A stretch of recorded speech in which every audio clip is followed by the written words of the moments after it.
नमस्कार मित्रांनो, स्वामी भक्ती चॅनलवर तुमचं पुन्हा एकदा मनापासून स्वागत आहे।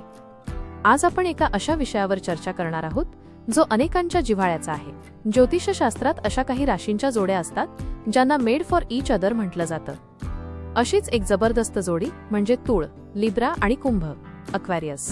जेव्हा या दोन राशींचे व्यक्ती एकत्र येतात तेव्हा त्यांच्यात नेमकं काय घडतं, त्यांच्यातील मैत्री, प्रेम आणि संवाद कसा असतो, हे नाते दीर्घकाळ टिकण्यासाठी त्यांनी काय करायला हवे, या सर्व प्रश्नांची उत्तरे आज आपण या सविस्तर व्हिडिओमध्ये पाहणार आहोत। हा व्हिडिओ शेवटपर्यंत नक्की पहा, कारण शेवटी मी या नात्यासाठी एक खास टिप देणार आहे। तत्व आणि स्वभाव, वायू तत्वाचे मिलन। ज्योतिषशास्त्रानुसार तुळ आणि कुंभ या दोन्ही वायू एअर एलिमेंट तत्वाच्या राशी आहेत। वायू तत्व म्हणजे विचार, बुद्धिमत्ता, संवाद आणि स्वातंत्र्य। तुळ राशी ही राशी संतुलनाचे प्रतीक आहे। यांचा स्वामी शुक्र असल्याने यांना सौंदर्य, कला आणि शांतता प्रिय असते। कुंभ राशी ही राशी नवनिर्मितीचे प्रतीक आहे। यांचा स्वामी शनी आणि युरेनस असल्याने हे लोक अत्यंत बुद्धिमान, थोडे वेगळे विचार करणारे आणि स्वतंत्र स्वभावाचे असतात। जेव्हा हे दोन वायू एकत्र येतात तेव्हा त्यांच्यात विचारांचे आदान प्रदान खूप वेगाने होते। त्यांना एकमेकांशी बोलायला कधीच कंटाळा येत नाही। 2. तुळ आणि कुंभ यांची मैत्री, फ्रेंडशिप। या दोन राशींमधील मैत्री ही अत्यंत नैसर्गिक असते। त्यांना एकमेकांचे सहवास खूप आवडतो। बौद्धिक ओढ या दोघांनाही जगातील विविध विषयांवर चर्चा करायला आवडते, मग ते राजकारण असो, समाज असो किंवा अध्यात्म। एकमेकांना समजून घेणे, तुळ राशीचे लोक खूप समजूतदार असतात, तर कुंभ राशीचे लोक नाविन्यपूर्ण असतात। कुंभ राशीच्या नवीन कल्पनांना तुळ राशी योग्य दिशा आणि संतुलन देते। सामाजिक स्वभाव, दोघेही सामाजिक आहेत, त्यामुळे त्यांना मित्रांच्या घोळक्यात राहायला आणि नवीन लोकांना भेटायला आवडते। ही मैत्री सहसा वर्षानुवर्षे टिकते, कारण यात एकमेकांवर बंधनं नसतात। 3.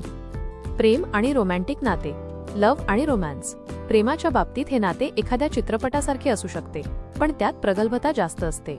रोमांस विरुद्ध स्वातंत्र्य, तुळ राशी प्रेमात खूप समर्पित आणि रोमॅन्टिक असते।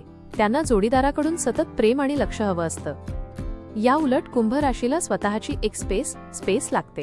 केमिस्ट्री, सुरुवातीला कुंभ राशी थोडी शांत किंवा अलिप्त वाटू शकते, पण तुळ राशीचा गोड स्वभाव त्यांना हळूहळू मोकळं करतो। एकदा का कुंभ राशीने मनाचे दरवाजे उघडले की हे नाते अत्यंत घट्ट होते। एकमेकांचे पूरक तुळ राशी नात्यात गोडवा निर्माण करते, तर कुंभ राशी नात्यात उत्साह आणि सरप्राइजेस घेऊन येते। 4. मानसिक जुळवणी, इंटेलेक्च्युअल कंपॅटिबिलिटी। या नात्याचा सर्वात मोठा कणा म्हणजे त्यांची मेंटल वेव्हलेंथ। यांना तासनतास गप्पा मारण्यासाठी कुठल्याही विषयाची गरज नसते। कुंभ राशीचे लोक भविष्याचा विचार करतात, तर तुळ राशी वर्तमान काळात संतुलन राखते। या दोघांमध्ये इगो, अहंकार खूप कमी असतो, कारण दोघेही तर्कशुद्ध विचार करणारे असतात। वादापेक्षा संवादावर त्यांचा जास्त भर असतो। 5. नात्यातील आव्हाने, चॅलेंजेस। कोणतेही नाते पूर्णपणे दोषमुक्त नसते। या जोडीतही काही बारीक समस्या येऊ शकतात। कुंभ राशीचा अलिप्तपणा, कुंभ राशीचे लोक कधी कधी विचारात इतके हरवून जातात की ते जोडीदाराकडे दुर्लक्ष करतात। हे तुळ राशीला खटकू शकतं, कारण त्यांना सतत संवादाची गरज असते। तुळ राशीची द्विधा मनस्थिती, तुळ राशीला निर्णय घेताना त्रास होतो, तर कुंभ राशी आपले निर्णय पटकन आणि ठामपणे घेते। यामुळे कधी कधी ताळमेळ बिघडू शकतो। उपाय, कुंभ राशीने थोडा वेळ काढून आपल्या भावना व्यक्त केल्या पाहिजेत, आणि तुळ राशीने कुंभ राशीच्या स्वातंत्र्याचा आदर केला पाहिजे। 6. दीर्घकालीन भविष्य आणि विवाह, लॉंग टर्म आणि मॅरेज। ज्योतिषशास्त्राच्या दृष्टीने ही एक आयडियल जोडी मानली जाते। लग्नानंतरही हे दोघे केवळ पती पत्नी न राहता एकमेकांचे उत्तम मित्र बनून राहतात। ते एकमेकांच्या प्रगतीत अडथळा न बनता एकमेकांना पुढे जाण्यासाठी प्रोत्साहन देतात। त्यांचे घर सहसा पाहुण्यांनी आणि आनंदाने भरलेले असते।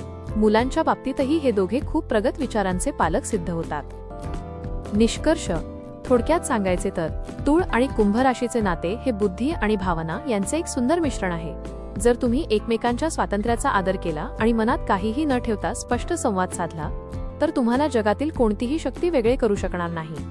आजचा खास प्रश्न, तुमची किंवा तुमच्या जोडीदाराची राशी तुळ किंवा कुंभ आहे का? तुमचा अनुभव आम्हाला कमेंटमध्ये नक्की सांगा। तुम्हाला हा व्हिडिओ आवडला असेल तर 1. व्हिडिओला लाईक करा। 2. तुमच्या मित्रांसोबत हा व्हिडिओ शेअर करा। 3. आणि अशाच आध्यात्मिक आणि ज्योतिषशास्त्रीय माहितीसाठी स्वामी भक्ती चॅनलला सबस्क्राईब करायला विसरू नका। धन्यवाद। श्री स्वामी समर्थ।